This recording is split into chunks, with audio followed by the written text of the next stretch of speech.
that's, typical with fentanyl overdoses and other drugs.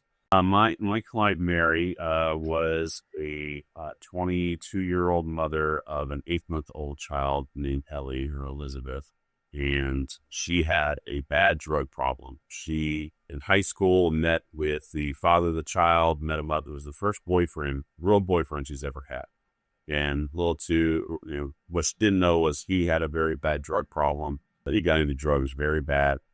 They started dating, and within a month, she was trying things she's never done, from meth to heroin to all sorts of things. And it was a spiraling situation where she became pregnant. And for the first 8 months of that child's life, they were doing their best to, maintain being parents at their parents' house. But then sadly, one morning, early afternoon, actually, they woke up and the child was non-responsive in the crib, in a weird position, face down, kind of the foam cone, which is foam coming out of the mouth. That's typical with fentanyl overdoses and other drugs. What happened then is they rushed to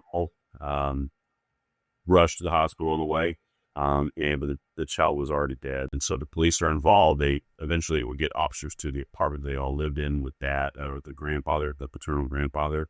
And then the police are there. They catch the grandfather after he's already, destroyed some packaged up some evidence to throw in the trap.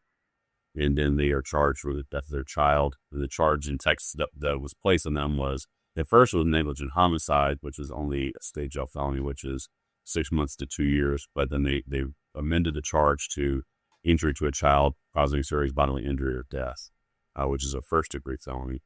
And then they interviewed the parents.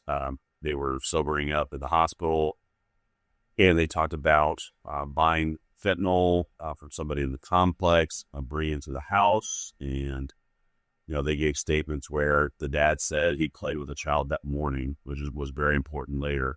There's no fentanyl found in any of the items that my client touched in preparing the bottles or anything like that.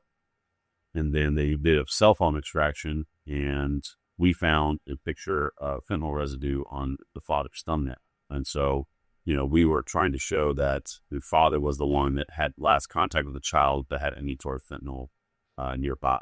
And so it really was, was she responsible under the law parties or an accessory, as the jurisdictions call it. And that's the case in a nutshell. Got it.